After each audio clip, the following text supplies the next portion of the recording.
Ora nos adrenta aqui dentro dia de reunião em primeiro encontro público.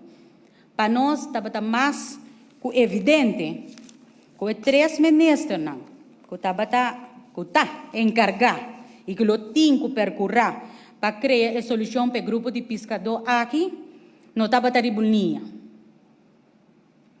De 2 encontros, essa aqui estava também um coisa.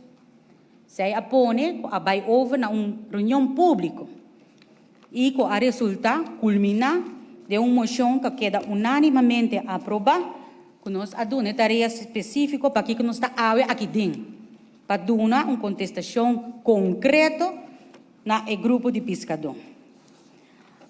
A mim estava contente, ora ministro de Justiça, a Sali explica que cultura logra, a mim estava feliz, ora me atende que o Conselho de Ministros a aprovar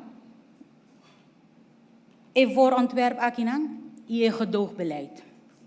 Na mesmo momento, ora que nos fração a pedi para nos haia a documentação a respeito, nos haia também e ora apresentar adicionalmente conselho caminha de betoog de minister Marisol Lopes Trump e indica que mirando que ela haia documento, so se me compreende, so decisão de ministerat a tomar lugar.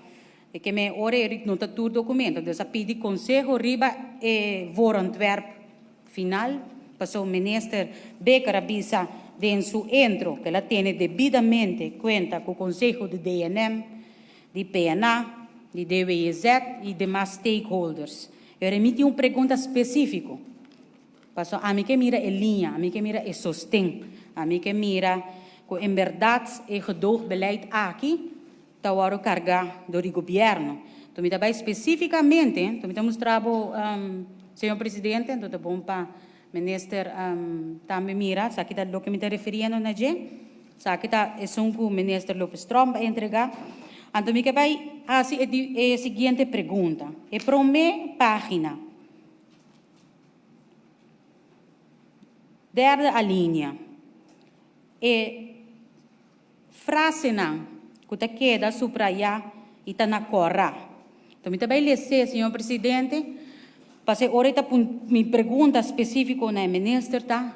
Que você está para trazer o que está para aqui, não? E que se em verdade para sua persona é gedoogbeleid lopo vai de execução, se em verdade cumpre com o que está para aqui, não? Então, me vai ler o que está escrito, senhor presidente.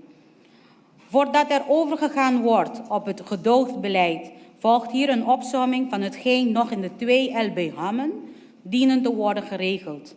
Zonering waar gespeervist mag worden, seizoen binnen welke periode op welke vissoorten gejaagd mag worden, minimale visgrootte per soort, vergunningsvoorwaarden onderwaterjachtmiddelen en voorwaarden intrekking vergunning, vergunningregistratie van de onderwaterjachtmiddelen, certificatie vaardigheid gebruik onderwaterjachtmiddel, veiligheidseisen, overdrachtsgevangensoorten, aanwijzen bevoegde instantie voor toezicht en opsporing, strafbepalingen, rapportageplicht aan ministerraad, staten en UN environment. Mas querem nos pedir solução a curto prazo. Se a intenção está que verdadeiramente me cumpre, cultura aqui não, me querem nos não tapar de gedoogbeleid e seguro não está cumpre que é petição de parlamento para nos pôr de uma contestação e criar em verdade uma solução a curto prazo para o grupo de pescador. Pergunta tá, se em verdade não cumpre que isso aqui, não persegue com o gedoogbeleid. Mas segundo a mim, esse está algo que me está inaceitável.